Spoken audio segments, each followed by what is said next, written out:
جی سر السلام علیکم بات کریں وعلیکم السلام ورحمۃ اللہ وبرکاتہ. جی حضرت ہماری آواز جا رہی ہے آپ کو؟ آواز آ رہی ہے آپ کی، بسم اللہ. تو ابھی جو آپ نے علامہ ساجد اشرف نجمی صاحب سے جو کر رہے تھے صوفیہ کے متعلق، تو میں یہ سوچ رہا ہوں کہ حضرت آپ کا جو نظریہ ہے وہ ہر صوفیہ کے متعلق غلط نظریہ نہیں.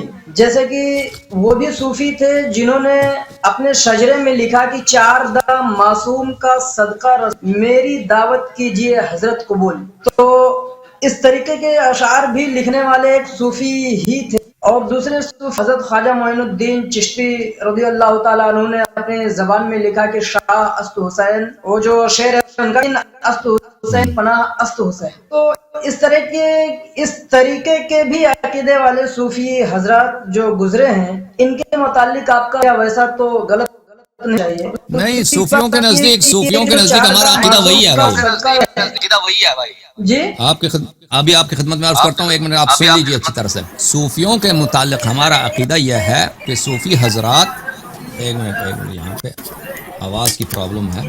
صوفیوں کے متعلق ہمارا عقیدہ یہ ہے کہ صوفی جو ہے سب منحرف. ٹھیک ہے، یہ اہل بیت علیہ السلام سے محبت کا اظہار کرتے ہیں، بہت سارے صوفی سید بھی ہیں، لیکن اگر یہ صحیح ہوتے تو صوفی نہ ہوتے. ٹھیک ہے نا؟ صوفیوں میں کچھ اختلاف ہے، لیکن ان میں بعض باتیں جو ہے نا وہ سب صوفیوں میں ہیں. پیری مریدی کا سلسلہ، وہ ریاضتوں کا چکر، غیر شرعی باتیں، اور اپنے پیروں کے متعلق غلط عقائد رکھنا، یہ سب صوفیوں میں یہ باتیں مشترک ہیں. پھر بہت سارے مجھے نہیں معلوم ایسا کوئی صوفی ہوگا جو وحدت وجود کا قائل نہیں ہوگا. میں نہیں سمجھتا ایسا کوئی صوفی بھی ہے. یہ تقریباً سب صوفی وحدت وجود کے قائل ہیں. اور تصوف کا اسلام سے تعلق نہیں ہے. تصوف اصل میں یہ کرسچنز جو راہب ہوتے ہیں اسلام سے پہلے ہے، یہ سب صوفی ہوتے ہیں. اور آپ کے ہندو جو ہیں یہ سب صوفی ہیں. اور ہندوازم میں اصل میں جو ان کے جو یوگی وغیرہ ہیں، ان کا آپ ناموں کو اگر نکال دیں نا، ان کا میسج وہی صوفیوں والی میسج ہے کہ سب سے محبت کرو، سب اچھے ہیں. اور یہ صوفیزم آپ کسی ایک ایسا چیز ہے نا، وہ کسی بھی ڈھانچے میں آپ اس کو ڈال سکتے ہیں. یہ کسی بھی مذہب کا لباس اوڑھ سکتا ہے، تشیع کا، جماعت مخالفین کا، ہندوؤں کا، یہودیوں کا، اور کرسچنز کا. بہرحال ہم صوفیوں کی بالکل تائید نہیں کرتے.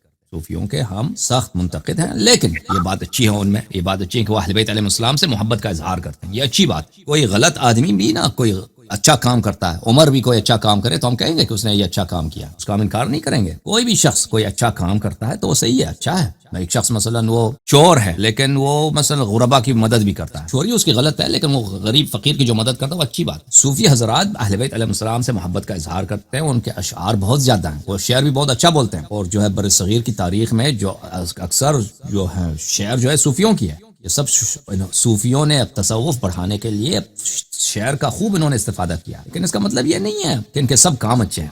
صوفی سب، ہم صوفی میں بلا استثناء ہم سب صوفیوں کی ہم مخالف ہیں، لیکن ان میں کچھ اچھی باتیں ہیں، کچھ ان کی اچھی باتوں کی تائید کرتے ہیں.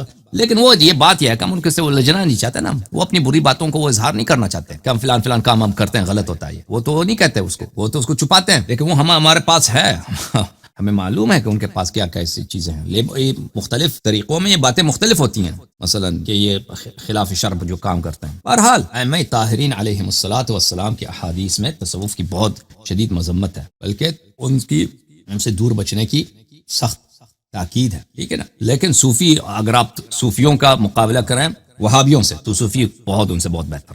ہر جو منحرف شخص ہوتا ہے وہ ایک جیسا نہیں ہوتا. یہ ہے بھائی صاحب آپ کی خدمت میں جو میرا عرض تھا وہ یہ ہے.